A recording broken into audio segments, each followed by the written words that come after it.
বন্ধুরা কম্পিউটারের যে কোনো ড্রাইভ বা ডিস্ক কীভাবে হাইড করে ফেলবেন সেটা দেখাবো আজকের ভিডিওতে। অনেক সময় হয় কি আপনার কোনো ড্রাইভে বা ডিস্কে যদি গুরুত্বপূর্ণ কোনো ডেটা থাকে যেটা আপনি চান না যে কেউ খুঁজে পাক, তাহলে কিন্তু আপনি চাইলে ওই ড্রাইভটাকে হাইড করে রাখতে পারেন। আপনার প্রয়োজনের সময় আবার কিন্তু আনহাইড করে আপনি কাজগুলো করতে পারবেন। কীভাবে করবেন দেখিয়ে দিচ্ছি। অসাধারণ ভিডিওটি শেয়ার করে সবাইকে দেখার সুযোগ করে দিবেন, আর যারা নতুন আছেন আমাদের পেজটিকে ফলো করে সাথেই থাকবেন। দেখেন, সবার প্রথমে আমি আপনাদেরকে আমার কম্পিউটারের ড্রাইভগুলো দেখাতে চাই। এখানে যে সকল ড্রাইভ আছে এর মধ্যে লোকাল ডিস্ক যে আছে এই ড্রাইভটাকে আমি হাইড করে দেখাবো। তো লক্ষ্য রাখবেন আর দেখবেন যে হাইড হয় কিনা। সবার প্রথমে আমরা দিস পিসিতে মাউসের রাইট বাটনে ক্লিক করব, দেন ম্যানেজে ক্লিক করে দিব।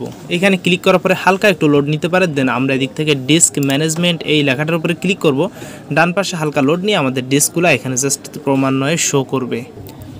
তার আগে আরেকটা জিনিস লক্ষ্য করেন, আমার যে ড্রাইভটা হাইড করতে চাচ্ছি সেটা হচ্ছে 488 জিবির একটা ড্রাইভ। তো এখন আমি এখানে যাই, দেন আমার এখানে 488 জিবির ড্রাইভ হচ্ছে এটা। তো আমি এটার উপরে মাউসের রাইট বাটন ক্লিক করলাম এবং চেঞ্জ ড্রাইভ লেটার এটাতে ক্লিক করলাম। এদিক থেকে জাস্ট আমি রিমুভে একটা ক্লিক করে দিলাম, দেন ইয়েসেও ক্লিক করে দিলাম, দেন আবারও ইয়েসে ক্লিক করে দিলাম। এখন জাস্ট আমরা একটু এখানে গেলাম, দেন এখন এখানে দেখতে পাচ্ছি অলরেডি কিন্তু গায়েব হয়ে গেছে। আমাদের 488 জিবির যে ড্রাইভটা ছিল সেটা কিন্তু আর নেই। তো এভাবে করে কাজটা করা হয়। কিভাবে আবার আনহাইড করবে সেটা নেক্সট একটা ভিডিওতে দেখিয়ে দিও। অবশ্যই ভিডিওটা শেয়ার করে কমেন্টস করে জানিয়ে রাখবেন।